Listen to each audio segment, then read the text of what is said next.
Most doctors will tell you that waking up at 3 a.m. is just part of getting older. I'm going to tell you that's wrong, and I'm going to show you exactly why with the science to back it up. There is a specific window of sleep, from roughly 2 a.m. to 4 a.m., where your brain performs one of its most critical maintenance functions. It's called glymphatic clearance. And what the research shows is that if you're waking up during this exact window, your brain is not completing that process every single night. That is not a nuisance. That is a neurological event worth taking seriously. My name is Dr. Elias Thorne. I'm a clinical neurologist based in Chicago, Illinois. I've been practicing for over 22 years.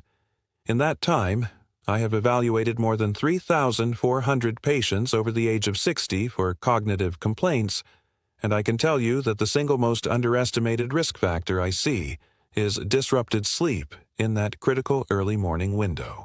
Not stress, not diet, sleep architecture. Specifically, the fragmentation that happens in the second half of the night. Here is what concerns me about most of my patients when they first walk through my door. They've been waking up at 3 a.m. for months, sometimes years, and nobody has ever explained to them what is actually happening inside their brain during those hours. They've been told to cut back on coffee, try melatonin. It happens to everyone your age. That is not medicine. That is dismissal. And if you've been told that, I want you to understand something clearly.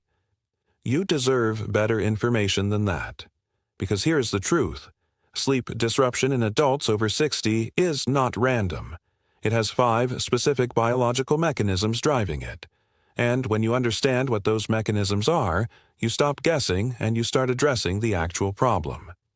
The first mechanism is what I call cortisol mistiming. Cortisol, your primary stress hormone, should peak in the early morning to help you wake up naturally. But in many adults over 60, that peak shifts earlier. It starts rising around 2 or 3 a.m. instead of 5 or 6 a.m.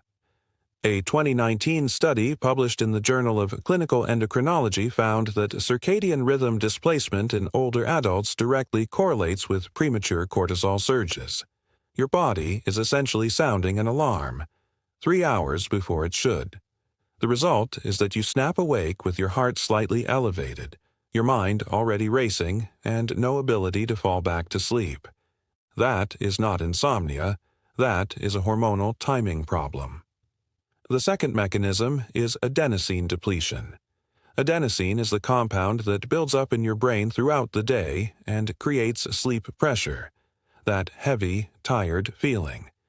In younger adults, adenosine levels stay elevated deep into the night, keeping sleep stable.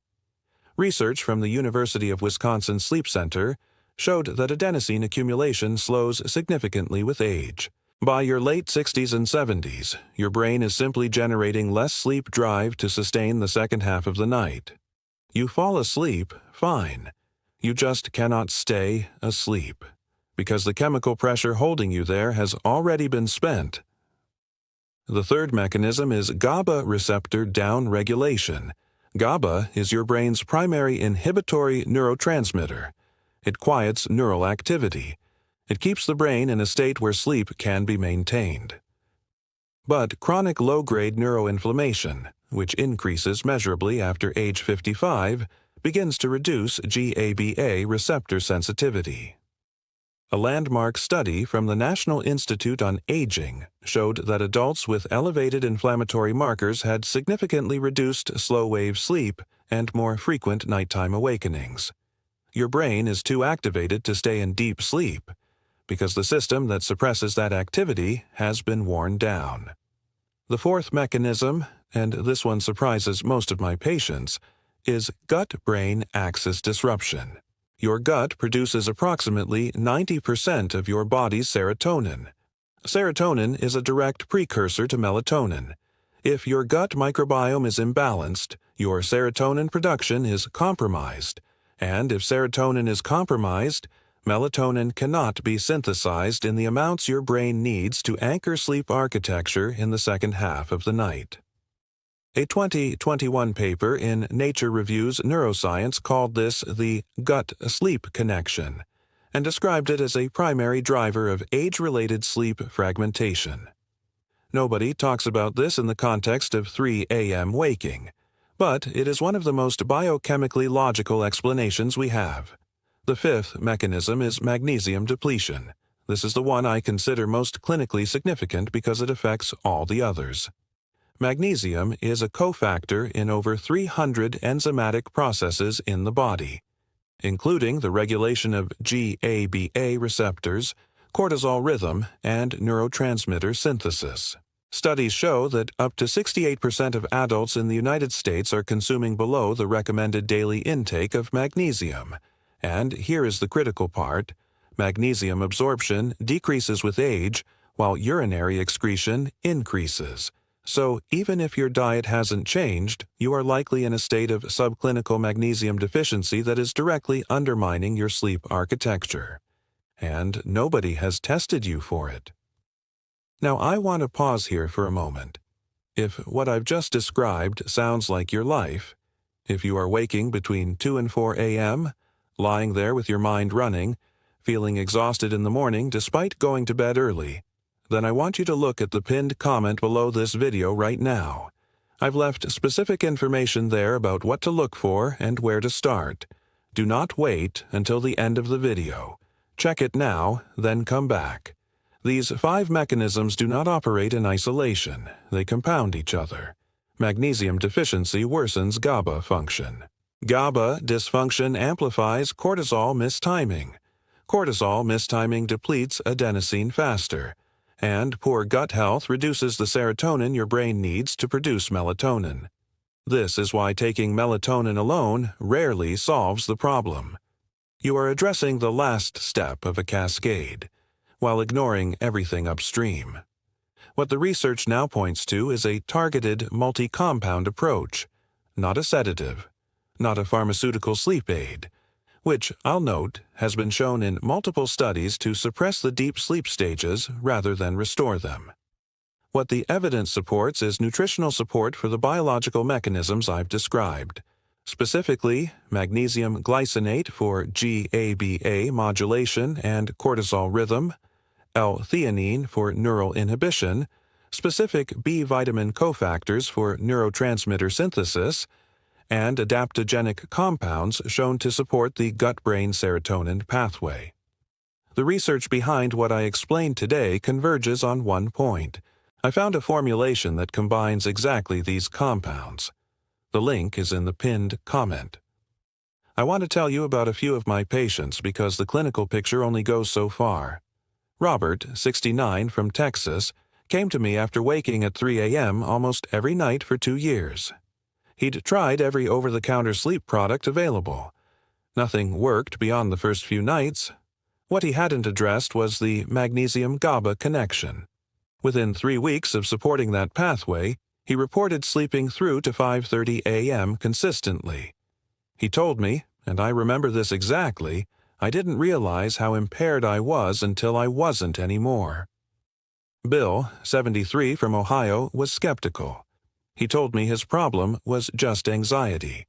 He wasn't wrong, but the anxiety was downstream of a cortisol timing disorder, not the other way around. Once we addressed the root mechanism, his 3 a.m. awakenings dropped to once or twice a week within a month. The anxiety followed suit. The biology was driving the experience, not the other way around. Frank, 71, from Michigan, had been prescribed a low-dose sleep aid by his primary care physician. He came to me because he felt foggy in the mornings, and his short-term memory had gotten noticeably worse. That is a documented side effect of pharmaceutical sleep suppression in adults over 65. We worked on gut-brain support and magnesium replenishment.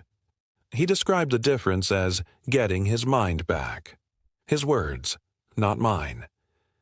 George, 66, from Pennsylvania, is one of the youngest patients I've discussed this with.